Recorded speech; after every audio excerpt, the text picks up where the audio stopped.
Hi, I'm Robert Bradley, Key Account Manager at Caterer.com. Today I'm pleased to be catching up with Emma Jayne, the HR Director for Dorchester Hotels, and we are going to be discussing their ongoing employee engagement during lockdown. Emma, thanks for your time today. You're welcome. Hi, Rob. How are you doing? Okay, so yeah, very good. Yeah, not bad, thanks. Not bad at all. So adapting to the current challenges has been a key focal point for every business, and the hospitality industry has certainly felt this pressure, perhaps more so than any other industry. So, what changes have you and your team been implementing within your business during COVID-19? Oh my goodness. Well, I still keep thinking that how amazing that the world seemed to go from sort of running their businesses and going into work every day to what seemed like working from home overnight. I mean, I still think that's remarkable. And I spend a lot of time thinking about how can Yeah, we, adjust the way that we work going forward. Which I don't have the answer for that right now, but maybe I will in a few weeks' time. What I sure. really love about now is that human resources has gone really back to its roots of welfare and taking care of the team members, which many years ago I think that was the sole purpose of having a probably what was called a personnel and training function. So we had a sort of 4-point plan really that we wanted to make sure that we were covering. Well, I suppose we didn't really know how long we would be in this situation, but first and foremost, and what was really paramount for us was the safety and the health and well-being of our team members. So making sure that we got everybody home safely. Sure. Um, Very early on, we committed to what we call our welfare phone tree, and our commitment was that every single employee would receive a phone call from their manager once a week.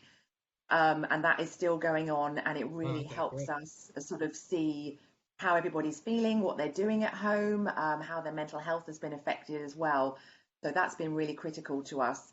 Great. So the second thing was mental well-being, and it's interesting. It's been such a roller coaster ride for people. I mean, we've got people in all different situations, people in their 70s. We have 18, 19, 20-year-old apprentices with us as well. We have a lot of working parents who are trying to balance homeschooling with working through this pandemic as well. So I think we probably have one of every type of employee in our hotel. So really thinking about their mental well-being. We're very fortunate that our entire executive team are trained mental health first aiders. So we've been able to spot issues as they're arising.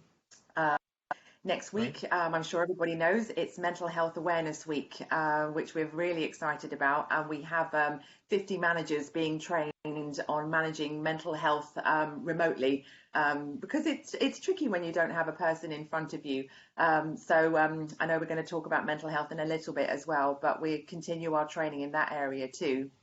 So the other two areas that Yeah, we were great. really focused on were the other two areas that we're really focused on were keeping the team engaged and just keeping them happy, which I'm sure sounds a bit silly in such a tough time, but I just think to keep people's levels of engagement up with us was so important because we just didn't know how long we were going to be separated from each other, and in fact, we still don't know, do we?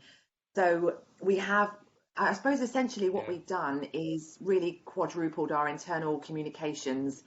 And it's so interesting actually. So many people have said to the people and culture team, "Thank you so much for what you've been doing over the last 8 weeks. You've made such a difference to us." And honestly, we've been scratching our heads because we just thought, well, we don't actually think we've done anything different than what we were doing before. We're just doing more of it. And now that everyone's at home, I suppose they've got time to engage with it.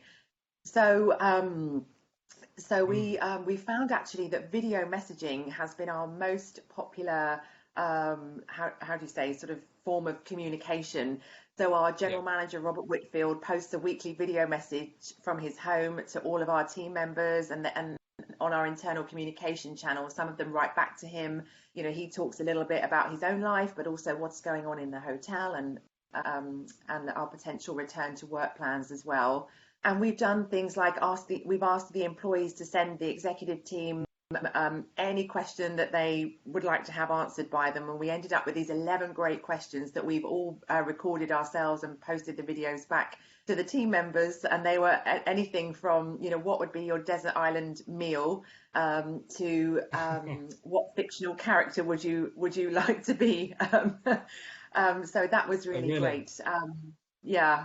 that was nice. And then the fourth thing, I suppose, that we're really focused on is our return to work plans. And what the way that we're approaching that is we constantly poll our employees. No, not poll them. We constantly ask them for feedback. You know, what are you most concerned about coming back to work? What are you most looking forward to? And actually, what's come out of those surveys is that they have no anxiety about being in the hotel, because they know that it will be a safe environment, as it was when coronavirus started bubbling up to the surface. What they're really worried about is commuting and public transport. And then I think that's been compounded by Boris telling us on Sunday not to get on public transport as well. So we've found that the more that we engage with them and then we get them involved with things, actually their anxiety levels are starting to drop. So, for example, we're going to commit to giving every employee 2 face masks to travel to and from work in. But we know out in our community that we have a lot of employees who love sewing and have sewing machines. So we have the Great Dorchester Sewing Bee going on at the moment. So we need about 2,000 face masks made. Oh, really? So some of our employees are going to make them for us. And I've noticed the more we involve people, the more it seems to help their levels of anxiety. Yeah, excellent. I totally see what you're saying. It's all really kind of about engagement, isn't it? That's the key, really. Yes, Is I to think maintain so. engagement with everyone. And I guess in a way as well, you know, when you look at any company, if you're kind of approaching it, it's a company and we're a business, people can sometimes feel quite isolated by that. But if you're building a community as such, like what you guys certainly have, then that has so much more weight. You know, it has so much more weight to it that people feel like they really belong to something, and they can contribute to something. So in the face masks, for example, like it's a wonderful idea. And yeah, great. So so yeah, I mean that pretty much answers the my follow-up question, which was going to be sort of what you guys were doing with regards to mental well-being, and that kind of really pretty much covers it. So it's been great to catch up with you. Some really interesting points that you've raised, and yeah, some really valuable insight for everyone listening. So yeah, so for everyone else watching this as well, please look out for more Caterer.com catch-ups in our social media feeds. Thanks very much.